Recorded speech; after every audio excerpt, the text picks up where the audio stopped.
மாதத்துடைய சிறப்பு குர்ஆன் அல்லாஹ் தஆலா இறக்கியது காரணத்தினால் இந்த மாதத்துக்கு அந்த சிறப்பு கிடைச்சிருக்கு. இந்த மாதத்தில் தான் உங்களுடைய எல்லோரும் தெரியும், சத்தியத்தையும் அசத்தியத்தையும் பிரித்து காட்டும் அல்லாஹ்வுடைய கலாம், அல்லாஹ்வுடைய வேதம். நபிகள் நாயகம் ஸல்லல்லாஹு அலைஹி அவர்களுக்கு 23 ஆண்டுகளாக சிறிது சிறிதாக நபிகள் நாயகத்தின் இதயத்தில் பதிவு செய்யப்பட்டது. வஹி மூலமாக, ஜிப்ரீல் மூலமாக இருந்த கலாம் அல்லாஹ்வுடைய வேதம். அல்லாஹ் தஆலா மனிதனை படைத்து அவனுக்கு இந்த உலகத்தில் எப்படி வாழ வேண்டும் என்ற வாழ்க்கை நிலையை அவருடைய வேதங்கள் மூலமாகவும் நபிமார்கள் மூலமாகவும் அல்லாஹ் தஆலா அனுப்பியிருக்கிறான். அதை பெற்று நாம் அல்லாஹ்வை அடிபணிந்து இந்த உலகத்தில் வாழ வேண்டும். முதல்ல அல்லாஹ் தஆலா குர்ஆன்ல முதல் ஆயத்தை இல்ம் பத்தி தான் சொல்லியிருக்கான். கல்வி மார்க்க கல்வி வந்தாலும் சரி, இது உலக கல்வி வந்து கல்வியுடைய இம்பார்ட்டன்ஸ் தான் கொடுத்துருக்கான் அல்லாஹ் தஆலா. கியாமத்தில் இந்த கல்வியை பற்றி ஒரு கேள்வி இருக்கு. நீ ஒவ்வொரு ஆண் பெண்களுக்கும் கட்டாய கடமை இருக்கு கல்வி. தீனை தெரிந்து கொள்வதற்காக கல்வி இருந்தால்தான் தீன் தெரிந்து கொள்ள வேண்டும். இல்லைன்னா தீன் சும்மா ஒரு சடங்கு மூலமாக, கிழமைகள் மூலமாக அப்பா அம்மா சொன்ன மாதிரி செய்கிட்டு இருக்கோம். தீனை முதல்ல தெரிந்து கொள்ள வேண்டும். கல்வி அவசியம். கல்வி இல்லாமல் தீனை தெரிந்து கொள்ள முடியாது. ஆனால் நம்முடைய இது என்ன, ஏதோ சொல்கிறோம், நம்ம அதை செஞ்சுட்டு இருக்கோம். அப்பா அம்மா தொழுகை கற்றுக் கொடுக்குறாங்க, தொழுகை இருக்கோம். அது அந்த அளவுக்கு எஃபெக்ட் இருக்காது வாழ்க்கையில். தீனை முதல்ல தெரிந்து கொள்ள வேண்டியதற்காக அமல்கள், அதாவது கல்வியை தெரிந்து கொள்ளும். கல்வியை வச்சு அமலை செய்ய வேண்டும்.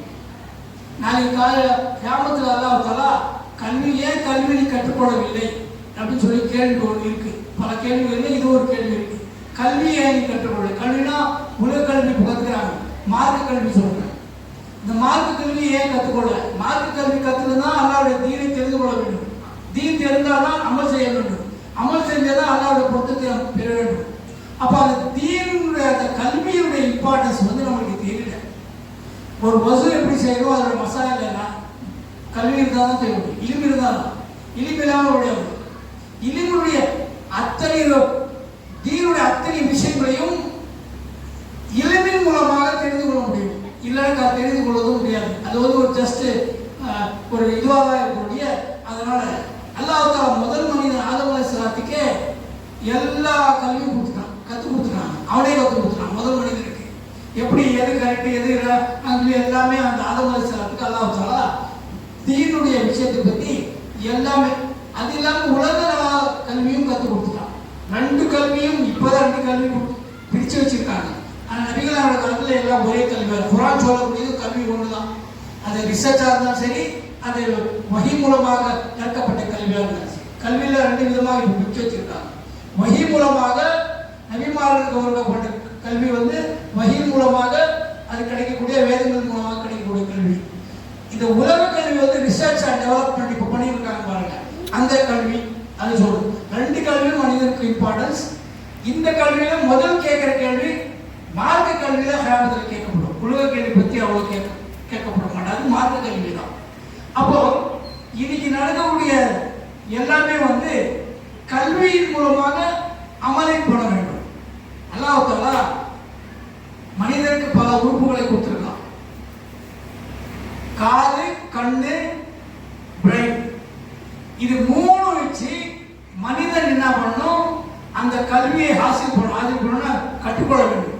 3 உறுப்புகளுக்கு நாளைக்கு கேள்வி இருக்கு. எல்லா உறுப்புகளுக்கு இருக்கு. ஆனால் பர்டிகுலராக கண்ணுக்கு, காதுக்கு, பிரெயின், இந்த 3 கல்வியினுடைய உறுப்புகள். இதை தான் வச்சுதான் இந்த ஆர்கன்ஸ் மூலம் வச்சுதான் மனிதன் கல்வியை கற்றுக்கொள்ள வேண்டும்.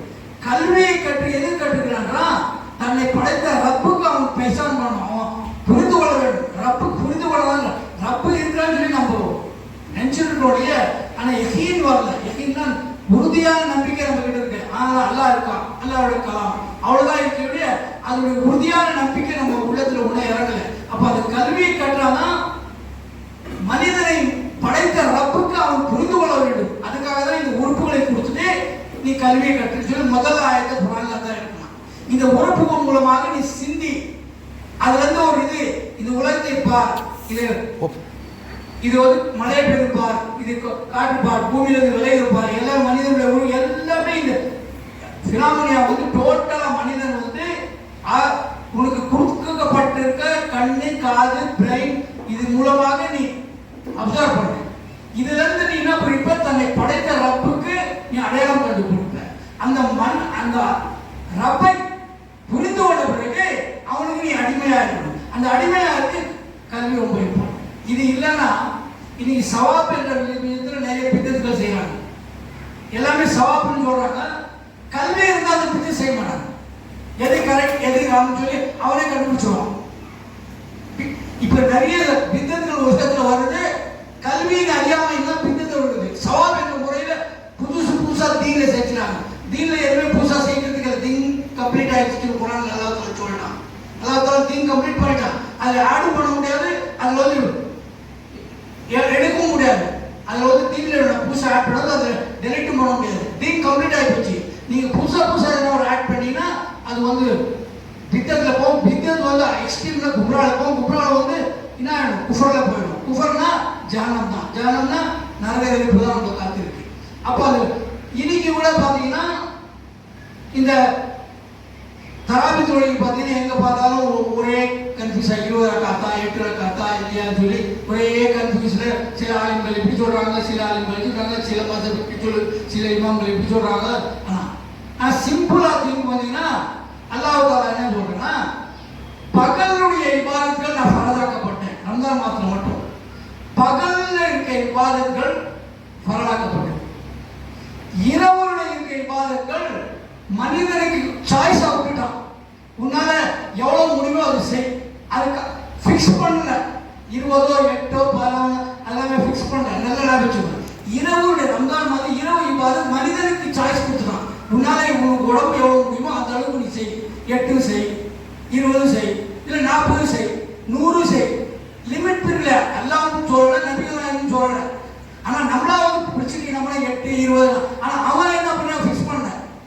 அது வந்து என்ன பண்ணா, மனிதர்கள் பல வேலையை போயிருப்பாங்க, தினந்தோறும் நோம்பு இருந்து கலைச்சிருப்பாங்க, ரொம்ப கஷ்டப்பட்டிருப்பாங்க. அவங்களுக்கு இரவுல வந்து அவ்வளோ நான் வந்து ஃபிக்ஸ் பண்ணிட்டு ஃபரஸ் ஆயிடும். ஃபரஸ் ஆயிடுச்சுன்னா அப்புறம் மனிதன் கண்டிப்பா செஞ்சாகணும். செய்யலைன்னா அவனுக்கு அசாப் இருக்கு. அதனால அல்லாஹ் தஆலா ரம்ஜான் மாதத்துல பகலுடைய இபாதத்கள் ஃபரதாக்கப்பட்டது, இரவுடைய இபாதத்கள் மனிதனுடைய சாய்ஸா கொடுத்துரும். நீ எவ்வளவு செய், உன்னால எவ்வளவு முடியுமோ அவ்வளவு செய். அதுதான் சிம்பிள் லாஜிக். அதனால நம்ம என்ன பண்றோம், நம்மளால முடிஞ்ச வரைக்கும் 8 ரக்காத் பண்ணா 20 ரக்காத் பண்ணா 40 பண்ண யார் வேணாம்னு சொல்லி நபிகள் ஃபிக்ஸ் பண்ணியே. நபிகளோட கருத்து கியாமுல் லைல் தான் இருக்குது. தராவி தொழுகை தராவி தொழுவது குர்ஆன்ல இல்ல, ஹதீஸ்ல எங்கேயுமே இல்லை. கியாமுல் லைல் தான். பாதி இரவுல எழுந்து தொழுவாங்க. அதுதான் அவங்க ஃபரஸ். நபிகளுக்கு ஃபரஸ். ஆனா நம்மளுக்கு வந்து ஃபரஸ் இல்லை. ஆனா இந்த ரம்ஜான் மாதத்துல மெயின் மக்சது இந்த கலாமை கேட்க வேண்டும். இப்ப தராவில கேட்கக்கூடிய கேள்வி வந்து நம்ம அர்த்தம் தெரியாமல் சவாப் இருக்கு. இமாம்கள் ஓதுறாங்க 20 ரக்காத்தோ 8 ரக்காத்தோ நம்ம கேட்கணும், பெரிய சவாப் இருக்கு. ஆனா அந்த காலத்துல வந்து எப்படி இருந்ததுன்னா, நபிகள் நாயகம் ஸல்லல்லாஹு அலைஹி வஸல்லம் காலத்துல இதை 8 20 தான் கிடையாது. ஒரு 3 நாட்கள் நபிகள் நாயகம் கியாமுல் லைல் செஞ்சிருக்காங்க. சஹாபாக்களுக்கு பின்னால தொழுவாங்க. 4வது நாள் நபிகள் நாயகம் வெளியே வரவே இல்லை. அட்ஜஸ்ட்மெண்ட் வந்து வீடு இருக்கும், மதிய நிலைமை இருக்கும். 4வது நாள் சஹாபாக்கள் கூட்டம் கூடுச்சு. ஃபுல்லா சஹாபாக்கள் நபிகள் தொழு வைக்கிறாங்க ரம்ஜான் மாதத்துக்கு. ஆனா 4வது நாள் வீட்டுல வந்து மதியத்துக்கே வரல, ஃபஜ்ருக்கு தான் வந்தாங்க.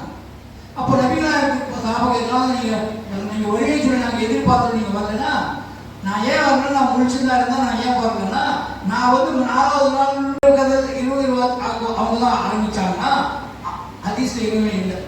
அவங்க 20 ரக்காத்தெல்லாம் அவங்க ஃபிக்ஸ் பண்ண, நபிகள் நாயகம் ஃபிக்ஸ் பண்ணது அவங்க எப்படி ஃபிக்ஸ் பண்ணாங்க, அவங்க பண்ணல. ஒரு நாள் இரவுல நிறைய பேர் வந்து ஒரு 10 இமாம்கள் வந்து தொழுதுட்டாங்க. நீங்க ஒரு நாள் சேர்த்து தொழுதுன்னு சொல்லிட்டு போயிட்டாங்க, அவ்வளவுதான். அவங்க வந்து இதுமே நம்மளுடைய உள்ளத்துல இறங்கும். உள்ளத்துல வந்தாதான் அமல்கள் வரும். நாளைக்கு இலிம் நிறைய இருக்கு, அமல் செய்யலாம் வேஸ்ட். இலிம் வந்து நிறைய இருக்கு, அமல்கள் கன்வெர்ட் பண்ணுவாங்க. அந்த இலிமை கன்வெர்ட் பண்ணி அமல் மூலமாக எடுத்துட்டு வரணும். நாளைக்கு கேள்வி இருக்கு, நீ எவ்வளவு இலிம் கத்துருந்தீங்க அவ்வளோ அமல் செஞ்சியான்னு கேள்வி இருக்கு. அதுக்காக சில பேர் நாங்கள் இலிமை கத்துக்க மாட்டாங்க. கேட்டா நாளைக்கு தெரியாதுன்னு சொல்லிடலாம். இப்போ எக்ஸ்கியூஸ் பண்ணினால தெரியாத விட்டுறாங்க உலகத்துல. அது மாதிரி எனக்கு நான் ஒன்றும் படிக்கல இல்லைன்னு தெரியல அதெல்லாம் அப்படியெல்லாம் அதெல்லாம் விட மாட்டான். தெரியலன்னு விட மாட்டான். உனக்கு கண்ணு அது எல்லாமே கொடுத்தா உனக்கு கல்வி வந்து சரளாக்கப்பட்டிருந்தா அதை ஏன் நீ கத்துக்கல, அதை ஏன் கற்றுக்கொள்ளவில்லைன்னு சொல்லி அல்லாஹ் கல்வியினுடைய இம்பார்ட்டன்ஸ் பத்தி சரளாக்கப்பட்டிருக்கிறது. எப்படி தொழுகை பரவாக்கப்பட்டதோ கல்வி கற்றுக்கொள்ள அந்த கல்வி கற்றுதான் அந்த தீரை நாம் தெரிந்து கொள்ள வேண்டும். இப்படிதான் நபிகள் நாயகம் ஸல்லல்லாஹு அலைஹி வஸல்லம் ஒரு ரோல் மாடல் இருக்கு. அந்த ரோல் மாடல் நீங்க பின்பற்றணும். அந்த அமல்னா எப்படி பாரு எங்கிருந்து கத்துக்கணும்னா டோட்டலா நபிகளுடைய வாழ்க்கை தான் அமல். அந்த அமல் வந்து அவங்க என்ன செஞ்சாங்கன்னா அந்த அமல் நம்ம ஃபாலோ பண்ணணும். நாளைக்கு கியாமத்துல அல்லாஹ் தஆலா பல கேள்விகள்ல இந்த இல்மு பத்தி இருக்கு, அமல்கள் பத்தி எவ்வளவு நீ தெரிஞ்சிருக்கீங்க அவ்வளவு அளவுக்கு நீ அமல் செஞ்சியா அந்த இது நம்ம சொல்லணும். 5 விஷயங்கள் இருக்கு. அந்த 5வது இது வந்து நீ இல்மு பத்தி வருது. முதல்ல வந்து நீ வந்து உன்னுடைய ஆயுளை எப்படி கழித்தாய், உன்னுடைய வயசு 63 70 60 எவ்வளவு கொடுத்தா அந்த எவ்வளவு நீ கழிச்ச, எந்த காரியத்தில் நீ கழிச்சாய், நல்ல காரியங்களுக்கு செஞ்சாயா, தீன் வளர்க்கிறதுக்கு செஞ்சாயா, தீனுக்காக நீ பாடுபட்டாயா, தீனுக்காக அதை சொல்லி அதை கேட்பான். இன்னும் முதல்ல அல்லாஹ் அழைக்கிறார் என்ன நீ பேசாம என்னை புரிந்து கொண்டே முதல்ல நீ எனக்கு நான் இருக்கிறேன்னு சொல்லி உனக்கு உறுதியான நம்பிக்கை யகீன் ஈமான் யகீன் வந்துடணும். அப்பதான் அமல்கள் யகீனே இல்லைன்னா டைலமால இருக்கும். செய்யலாமா வேணாமா, செய்யலாமா வேணாமா. ஒருத்தர் கண்ணால பார்த்துட்டா 100% நம்பிடுவான். கண்ணில் பார்க்கல அது இருக்குமா என்னன்னா அவன் டவுட்டா இருக்கும் இருக்குமோ இல்லையாது. அதனால தான் நபிகள் நாயகம் ஸல்லல்லாஹு அலைஹி வஸல்லம் மேராஜ் தொழுகையில போய் நரகத்தையும் சொர்க்கத்தையும் காமிச்சிட்டு நீங்க கண்ணால பார்த்துட்டு நீங்க போய் மக்களுக்கு சொல்ல போறீங்க இந்த நரகம் பாருங்க. அப்பதான் ரொம்ப அழுதாங்க நரகத்தை பார்த்து என்னுடைய உம்மத்தில் போகுமான்னு சொல்லி பயந்து அழுதாங்க. அதனாலதான் எல்லா நபிமாருக்கும் ஒரு துவா அல்லாஹ் சொல்லியிருக்கான். அத்தனை நபிமார்கள் அவங்க துவா கேட்டுட்டு இந்த உலகத்துல போயிட்டாங்க. ஆனா நபிகள் நாயகருடைய துவா வந்து என்ன செஞ்சாங்க, எடுத்து வச்சுட்டாங்க. அவங்க இந்த உலகத்துல கேட்கல.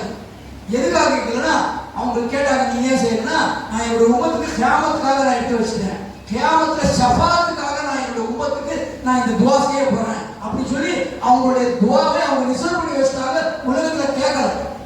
நம்ம உம்மத்துக்காக நபிகள் நாயகம் ஸல்லல்லாஹு அலைஹி வஸல்லம் அந்த துவாவை கியாமத்துனால ஷஃபாத்காக அல்லாஹ் தஆலா கேட்பாங்க. இந்த ஷஃபாத் நமக்கு கிடைக்கும் நபிகள். ஆனா எப்போ கிடைக்கும்? எல்லா பாவங்களையும் கஷ்டத்தை எல்லாமே அனுபவிச்ச பிறகுதான் ஷஃபாத். முஸ்லிம்களுக்கு காஃபிர்களுக்கு அது கூட கிடையாது. அவங்க நேரம் ஜஹன்னம் தான். அவங்களுக்கு வந்து நோ எக்ஸ்கியூஸ், அவங்க நேரம் ஜஹன்னம் தான்.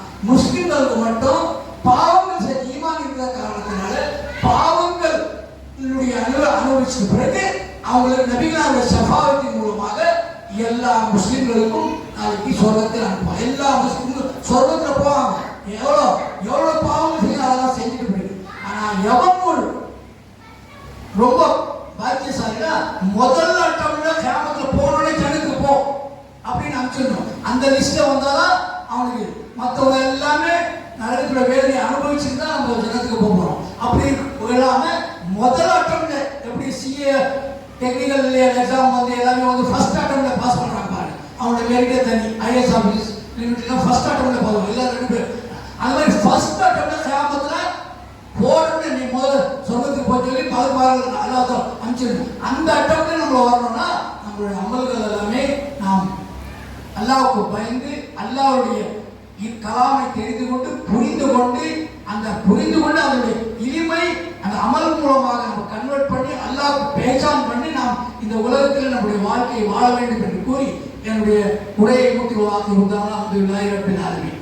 எதுக்காக நான் சிம்பிளா முடிச்சிட்டேன்னா நிறைய பேர் நோம்பு தொழுது இருப்பாங்க, போய்